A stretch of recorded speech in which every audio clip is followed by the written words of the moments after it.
Sveiki, šiandien su manimi Aušra Urbonienė. Šiandien aš Aušrą kalbinsiu mūsų tinklalaidėje Prie kavos po pamokos labai įdomia tema - lytiškumo tema. Aušra yra akušerė, medicinos gyvensenos specialistė. Aušra jau supainiau, sakykit, kaip vadinasi? Gyvensenos medicinos specialistė. Supratau. Kaip jūs laikotės? Gerai, labai gerai. Vis geriau ir geriau.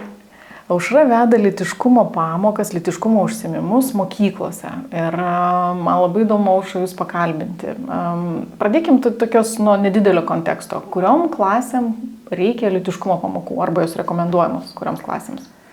Žiūrint į tarptautinės rekomendacijas, į Pasaulio sveikatos organizacijos rekomendacijas, lytiškumo pamokos turėtų vykti nuo 1 klasės. O dievai, o Lietuvoje? Nuo 1 iki pat 12 klasės. Mes dažnai Lietuvoje pamirštam pradinės klasės ir 11-12 klasės. Galvojam, kad Taip, mažiesiams dar nereikia žinoti, o tų vyresnių jau nereikia trukdyti. Tai iš tiesų abi grupės yra labai svarbios ir tikrai jų nereikėtų pamiršti. Lietuvoje mes labiau orientuojamės į 5-12 klasių lytiškumo ugdymą, bet tikrai reikėtų ugdyti ir vyresnius mokinius, ir jaunesnius. Gerai, tai dabar papasakokit man. Jūs pradedat paprastai nuo 5 klasių, ar ne? 5, tarkim, imkim grupelėmis. 5-6 klasės. Mokosi kartu berniukai ir mergaitės ar atskirai mokinate? 5-6 klases vis dėlto atskiriu. Praktika rodo, kad reikėtų jas atskirti. Rekomendacijose pateikiama informacija yra jau labai įvairiai. Vieni sako, kad viską reikia daryti kartu, jie turi girdėti ir žinoti. Aš esu už tai žinoma, bet praktika rodo, kad geriau yra atskirti. Nes 5-6 klasiai mergaitėms yra labai labai svarbu mėnesinių tema. Jos pradeda bręsti labai labai aktyviai ir joms kyla galybė klausimų ir mes tikrai turim labai labai smulkiai viską išanalizuoti. Tikrai ne kiekviena mergaitė su mama pasikalba apie mėnesines, apie priemonės, kurias reikėtų naudoti, kas tai yra, iš kur ten atsiranda kraujas, ar ten šis kraujas, jos nežino šitų dalykų. Tai pirmiausia, aišku, pradedam nuo anatomijos, nes čia iš vis yra pagrindas, tai visą šitą būtinai reikia įsiaiškinti, bet su jomis yra labai labai daug kalbos. Berniukai šitoje vietoje, jie dar nuobodžiauja, jiems pasidaro nuobodu, jie sako, kada jūs baigsit, kada apie mus kalbėsit, čia vien tik apie tas mergaitės, jie dar tikrai negalvoja, kad jiems svarbu žinoti apie menstruacijas, nes jų žmonai kažkada tai bus mėnesinės. Tai mes juos atskiriam ir daug geresni rezultatai po šitų atskirų pamokų gaunami.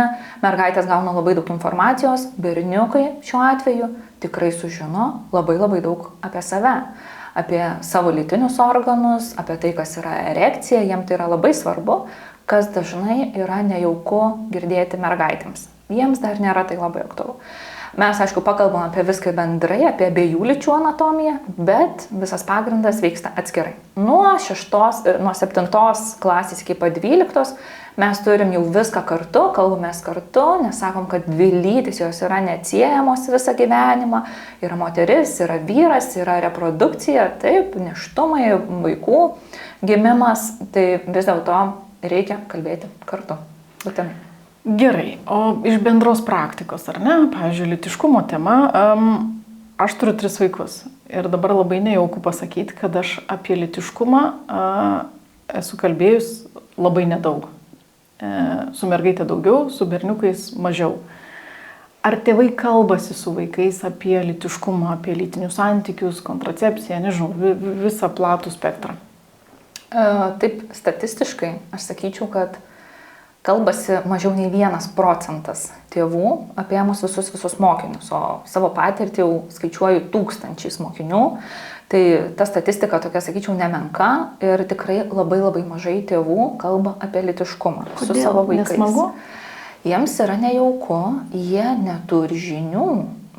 Aš, kadangi dirbu ir klinikinį darbą, susitinku su suaugusiomis moterimis, kurios lygiai taip pat daug ko nežino. Jos nežino, kur yra jų šlaplė, jos nežino, kas ten teka iš gimdos, jos neseka savo menstruacinio ciklo, nes nesupranta, kodėl reikia tą daryti.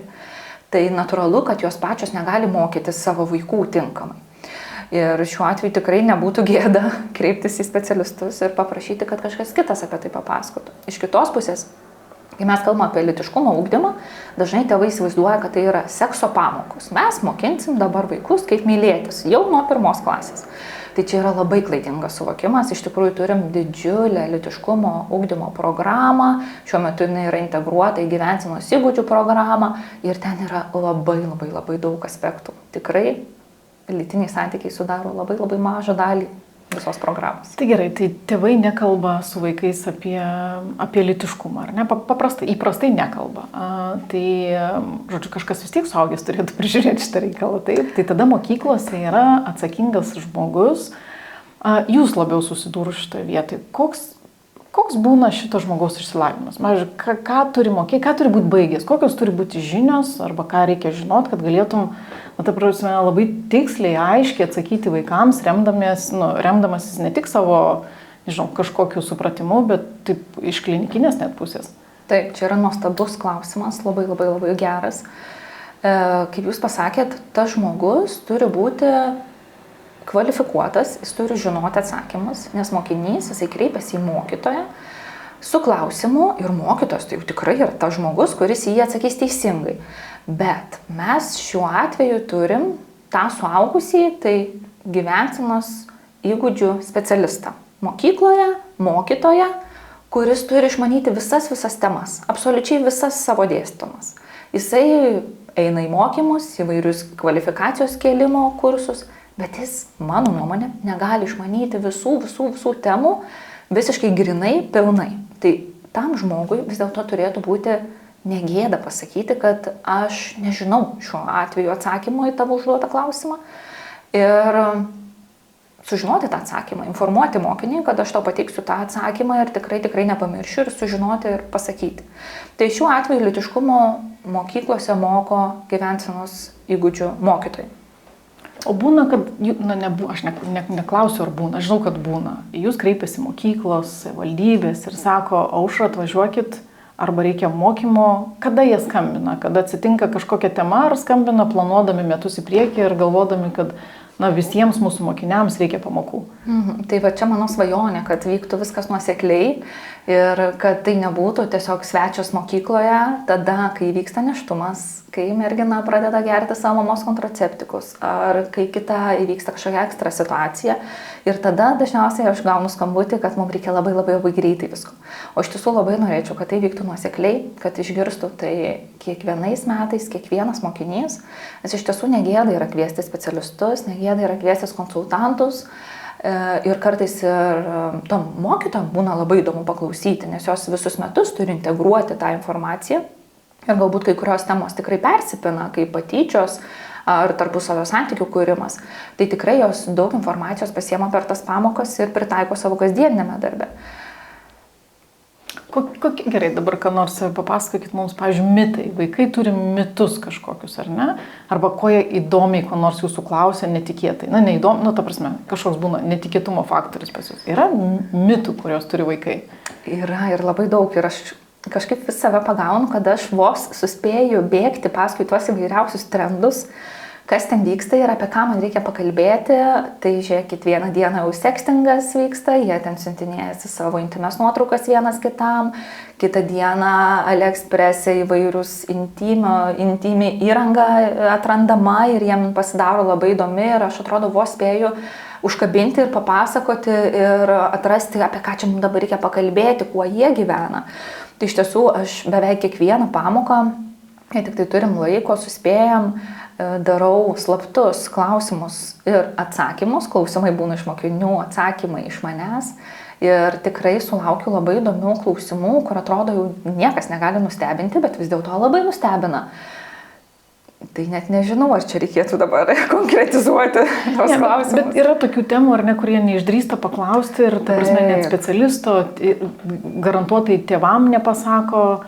Tai toks greičiausiai labai sveikas momentas, kai yra suaugęs žmogus, kuris turi žinių, supratimo ir gali labai adekvačiai, atsakingai įvertinti mokinio klausimą, mokinio amžių, viską suvertinus, atsakyti į rūpimus klausimus. Bet tokių klausimų yra, ar ne? Yra, labai dažnai yra ir kartais net nustebina, kad jauni mokiniai, maži, dar vaikai, galėčiau pasakyti, klausia tikrai įspūdingų klausimų ir, kaip sakot, būna labai sunku pritaikyti atsakymą, kuris tiktų jo amžiui. Tikrai iššūkių šitoje vietoje būna, visada jie žino, kad šiandien aš visą dieną su mokykloje, esu šitame kabinete, jūs galite pas mane ateiti per pertrauką, jeigu jums nedrąsu dabar kažką sakyti, vis tiek šalia sėdi klasiokas, kuris mato galbūt, ką jis užrašo.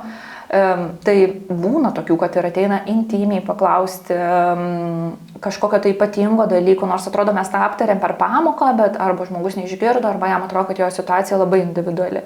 Visada pabrėžiu, kad tai nėra gydytojo konsultacija.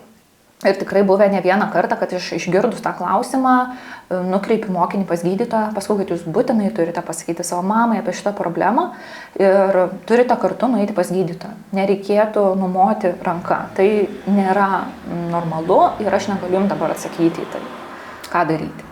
Aušra, o vaikai žiūri pornografiją? Žiūri. Ir čia yra viena tema, kurią mes taip pat liečiame. Dažnai tėvai jos bijo. Sako, oi, net penktokui dabar pasakos apie pornografiją. Tai norėčiau pasakyti, kad netgi jeigu ir tėvai galvoja, kad jų vaikai nežiūri pornografijos, žiūri jų telefono ir kompiuterio istoriją ir mato, kad nieko nėra, ten viskas švaru, žinokit, kad jie yra šiek tiek gudresni už mus ir tikrai sugeba paslėpti tą istoriją. O netgi jeigu jūsų vaikas pats ir nežiūri, gali būti, kad jam parodo klasiokai. Tikrai esu mačiusi ne kartą mokyklose šitą madą, rodyti vienas kitam pornografiją ir netgi jeigu tavo vaikas nenori žiūrėti, jie vis tiek atkiša telefoną ir sako, o, pažiūrėjo, kas čia. Ir jie visiškai drąsiai rodo telefone mokykloje tokį turinį. Tai opi problema.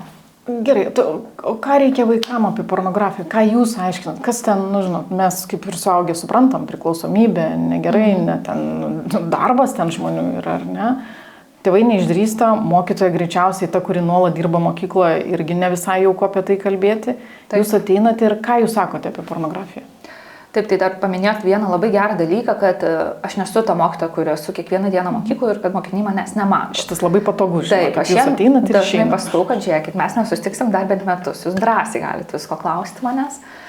Bet apie pornografiją mes kalbam ne kur ją surasti, ką rašyti Google'ai, kad jums išmestų pornografiją, o kalbam, kas tai yra svarbiausiai, ne? Kuo tai skiriasi nuo erotinių filmų, pavyzdžiui, kuo tas turinys yra kitoks ir kuo tai yra pavojinga. Kad pavojus slypi, kaip minėjote, priklausomybėje, kad mes matom iškreiptą dviejų žmonių santykį, matom iškreiptus jų kūnus, matom be galo didelius lytinius organus. Pabrėžiu visuomet, kad tai yra aktoriai, kurie yra parinkti įvairių atrankų metu ir kad vis dėlto tų filmų tikslas yra padaryti įspūdį, o įspūdį mums dažniausiai padaro dydis. Tai tikrai matome be galo didelius lytinius organus. Tuo metu penktokas, šeštokas dažnai žiūrėdamas tokį filmą jisai susikuria viziją, kad jo lytinis organas irgi bus toksai. Ir čia, dirbant su 5-6 klasėm, mano yra didžiulis darbas dirbant su berniukais, išanalizuoti vis dėlto, kokio dydžio turi būti tie lytiniai organai. Ir dažnai mes turime tokį atsipūtimą, kai jie sužino vis dėlto, kokio dydžio turi būti tas lytinis organas. Ir jie tikrai labai apsidžiaugia, kad jis neturi būti 50 cm, kaip jam minėjo kažkas.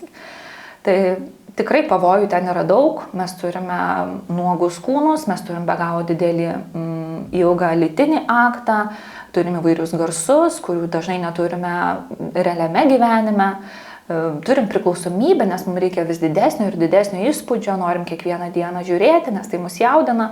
Tai tikrai problema čia yra didžiulė ir mes labai atvirai pasikalbam, kuo tai yra blogai ir kodėl nereikėtų to žiūrėti.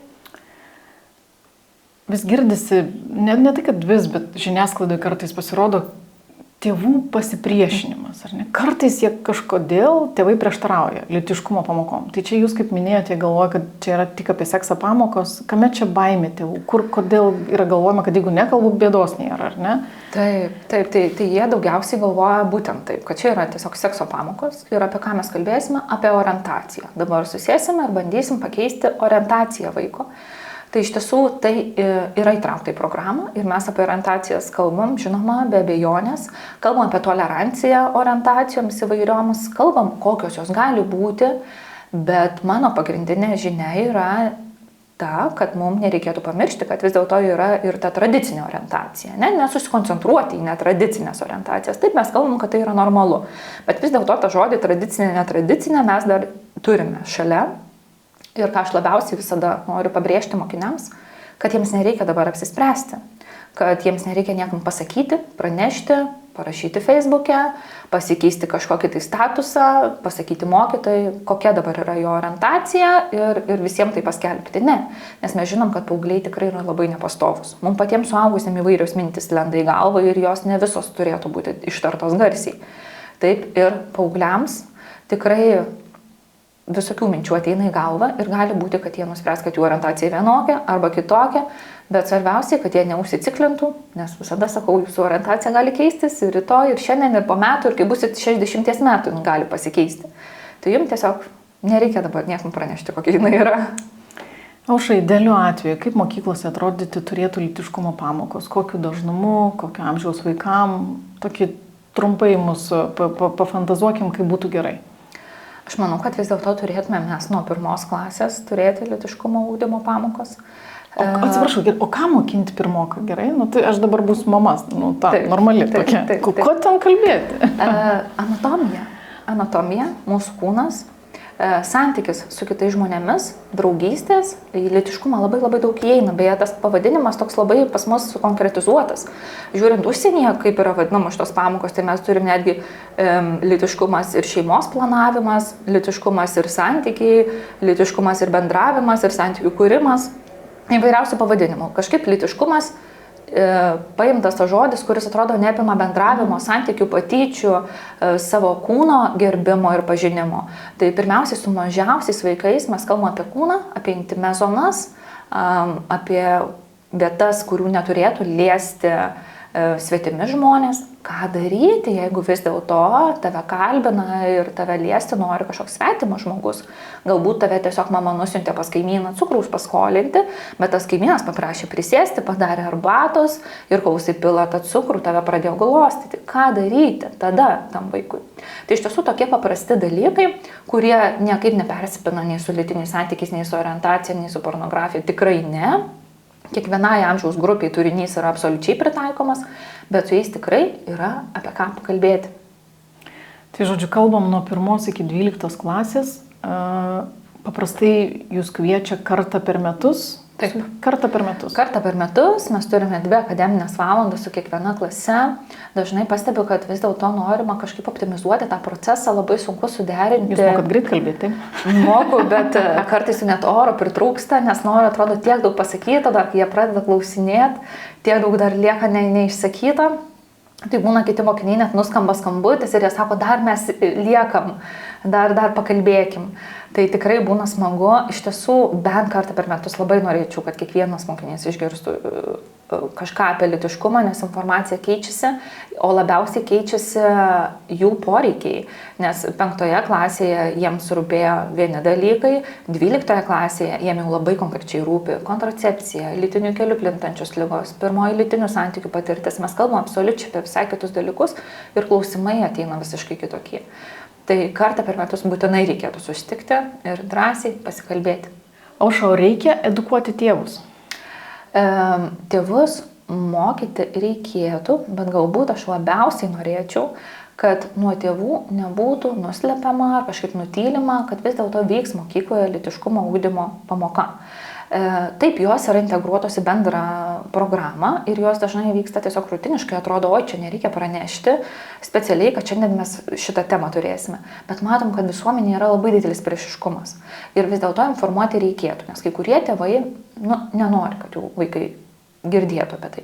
Praktikoje esu susidūrusi, kad 5 klasėje tikrai vaikas buvo labai nustebęs po šitos pamokos, nes jis net nežinojo, kad yra 2 lytys skirtingos. Aš nesuvokiu, kaip ta informacija nuo jo buvo nuslėpta, bet turėjom tokią situaciją. Tėvai tikrai labai saugo savo vaikus.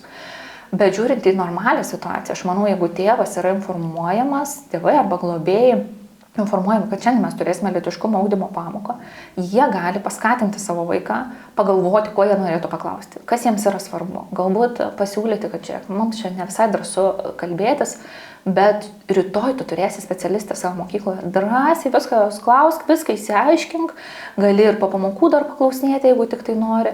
Ir patys vaikai, žinodami iš anksto, kad jiems bus ta pamoka, ir jie patys kažką tai sugalvos, o ne štai vietoj lietuvių mums čia lytiškumo ugdymo pamoka. Tėvus reikėtų informuoti ir atsiklausti jų dėl pagarbos. Aušra, o jūs minėjot, kad 99 greičiausiai procentai tėvų nekalba su vaikais lytiškumo temomis. Tai tas 1%. Ar teisingai kalba su vaikais? Jie dažniausiai patys nelabai daug kalba. Jie kreipiasi į specialistus, užsako kažkokius ypatingus kursus, net ir kelių dienų kursus vaikams. Ir čia labai reikia išlaviruoti, nes ką aš pastebiu iš to 1%, kurie turėjo lytiškumo ugdymą, kad yra truputėlį persistengta. Jie tikrai gavę labai daug išsamios informacijos, jie naudoja medicininę terminologiją, kurios dažnai patys net nesupranta. Ir 5-okas jau yra aiškiai nusprendęs, kokia bus jo orientacija, nusilakavęs nagus ir konkrečiai viską pristato savo klasiai. Nes jisai girdėjo tą, jam pasiūlė lentelę, kurioje jisai galėtų pažymėti, kurioje vietoje yra jisai atsižvelgusi visas orientacijas ir jis jau jaučia, kad jo gyvenimas šitoje vietoje viskas yra nulemtas. Tai aš siūlyčiau vis dėlto nepersistengti, labai atsakingai pasirinkti specialistus ir svarbiausia, kad būtų mokslu grįsta informacija, o ne specialisto asmeninė nuomonė. Ačiū, Aušra. Ačiū Jums.